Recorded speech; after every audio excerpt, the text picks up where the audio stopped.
In 1942, the U.S. government quietly seized 59 Yaozaran acres of Tennessee farmland, evicted the families living there, and began building a city that appeared on no public map.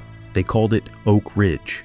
By 1945, it held 75 Yaozaran residents, Tennessee's fifth largest city. And almost none of them knew what they were actually building. How do you hide a city that size? The land the government took was not empty. Farms had stood there for generations. Communities with names like Wheat and Scarborough and Robertsville cleared out in a matter of weeks in late 1942. And the moment those families were gone, the Army Corps of Engineers moved in. They called it Site X. Within months, where fields had been, there were prefabricated houses, dormitories, cafeterias, a hospital, schools, and bus lines threading between them. General Leslie Groves, the Army officer overseeing the entire Manhattan Project, had chosen this particular fold of Appalachian Tennessee with deliberate precision. The ridgelines surrounding the valley acted as natural walls, screening the construction from any road or vantage point outside the perimeter. You couldn't stumble across Oak Ridge. You had to be brought there, and tens of thousands of people were. Workers arrived by bus and by train, recruited with the promise of steady wartime wages, and told almost nothing beyond that. The work was important to the war effort. That was the full explanation. No job title, no project name, no destination revealed until the gate appeared in front of them. That gate was the first thing every new arrival encountered, a guarded checkpoint where they were issued a badge. The color of that badge determined everything: which roads they could travel, which buildings they could enter, which conversations they were permitted to have. Oak Ridge was not one secret. It was a nested system of smaller ones, each sealed off from the next. Nowhere was that architecture more deliberate than in the three main production facilities scattered across the valley.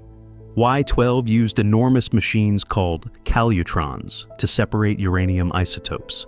K-25 housed a gaseous diffusion plant, at the time, one of the largest buildings ever constructed in the United States, stretching nearly half a mile in length.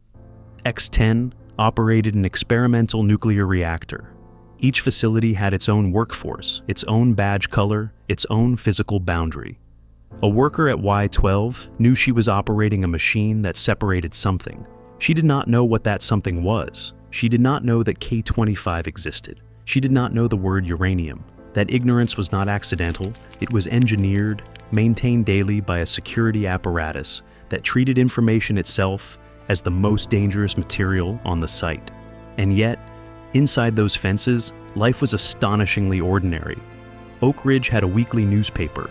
It had a bowling alley, a symphony orchestra, and a social calendar that filled up on weekends. Families pushed strollers on sidewalks that had been Tennessee mud 2 years earlier. Children attended schools that had been built faster than any school board in peacetime would have thought possible. The domestic texture of the place was real. The friendships, the Friday dances, the arguments over housing assignments, all of it existed inside a perimeter that the outside world could not see and was not meant to find. By 1944, Oak Ridge was growing faster than almost any American city in history. The infrastructure was holding, the badge system was holding. The cover story, important war work, details classified, was holding across a population of tens of thousands. But a fence and a color-coded badge can only do so much. The city was full of intelligent people doing careful, methodical work, and some of them were beginning to notice that the pieces didn't add up. Keeping 75 Ziralzusevert people from asking the obvious question required something beyond physical barriers. It required controlling what they could say, what they could write, and what they were allowed to know about each other, and the machinery built to do exactly that was more invasive than most of them ever realized. If you'd been handed a badge at that gate and told nothing else, do you think you could have resisted asking questions? Or would you have just kept your head down? Drop your answer in the comments below, because the machinery built to make sure you did exactly that was far more intrusive than most Oak Ridge residents ever suspected. Every letter leaving Oak Ridge was sent unsealed. That was not a suggestion, it was a rule. Manhattan Project workers and their families were ordered to send outgoing mail unsealed, so it could be read by censors. Security officials would inspect each and every individual piece of mail, making sure that any information regarding a site's location, work activity, or technical details was removed. Residents were instructed not to name their location in letters home, not the city, not the county, not even the state. The return address on a letter from Oak Ridge was a post office box number, nothing more. In many cases, parents simply wanted to know what their children were working on and why they had to be so secretive in their letters. And there was no good answer to give, because the honest answer was that the children didn't know either. A worker at Y12 could not tell her mother where she lived because she had been told not to. She could not explain what she did all day because she had only ever been told to watch a dial and turn a knob when it moved past a certain point. The silence in those letters was not evasion. It was the full extent of what she actually knew. Workers who asked too many questions at their posts, who tried to connect their small piece of the process to a larger picture, were quietly counseled, reassigned, or dismissed. The security apparatus did not need to be dramatic about it. The message was understood. Curiosity was not compatible with continued employment at Oak Ridge.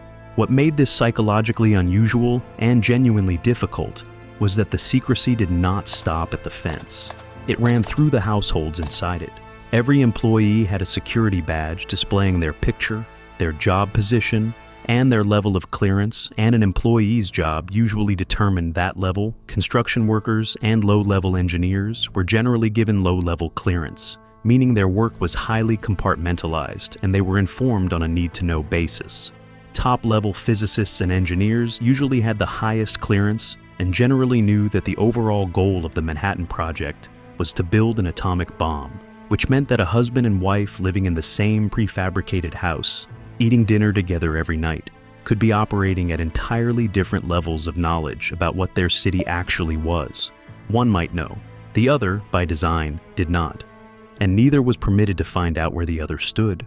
In a city of 75, 0, it is thought that just a few hundred people in America knew about the atomic bomb before it was dropped. The math is staggering. Then came August 6, 1945. A small group of hospital staff gathered around a radio to listen to President Truman address the nation. There was a remarkable new development in the ongoing war. One many felt would end it once and for all. It was a new weapon, and it had just been deployed against Japan. Truman described the power of this bomb, the battle of the laboratories, and achievement of scientific brains that created it, and the countless people across the nation who unknowingly aided in this endeavor. In that same broadcast, Truman stated that the Secretary of War would soon release facts concerning the sites at Oak Ridge near Knoxville, Tennessee. For the first time, Oak Ridge heard its own name spoken out loud on a national broadcast. Robert Cupp, a Manhattan Project veteran who worked at Oak Ridge, recalled, "The town went wild. It was absolutely crazy because, as was generally reported in the papers, very few of the people here knew that we were working on a bomb. Many residents were initially thrilled and proud that they had worked on a weapon thought to help end the war. The local Oak Ridge Journal ran the headline, 'Oak Ridge Attacks Japanese,' and joyous street celebrations followed. But other residents were horrified that their work had been part of something so destructive. Pride, shock, and grief arrived simultaneously, and there was no framework for sorting through them because the people feeling all three of those things had spent 3 years being told not to ask. The United States had dropped Little Boy, the atomic bomb fueled by uranium from Oak Ridge, on Hiroshima on August 6, 1945. A city that had not appeared on any public map was now front-page news worldwide. The secret had held for 3 years across 75 Zermzer people, across censored mail and color-coded badges and enforced ignorance, and it had held completely. The people who built the bomb only understood what they had done when the bomb fell. That is what total secrecy actually looks like. Not a conspiracy of the powerful, but the sustained, ordinary compliance of tens of thousands of people who were each given just enough information to do their job and no more. Oak Ridge was not just a feat of engineering, it was proof that you can hide an entire civilization, children, schools, orchestras, and all inside a secret, as long as you make sure that no single person inside it ever holds enough pieces to see the whole picture. Subscribe if you want more hidden history like this.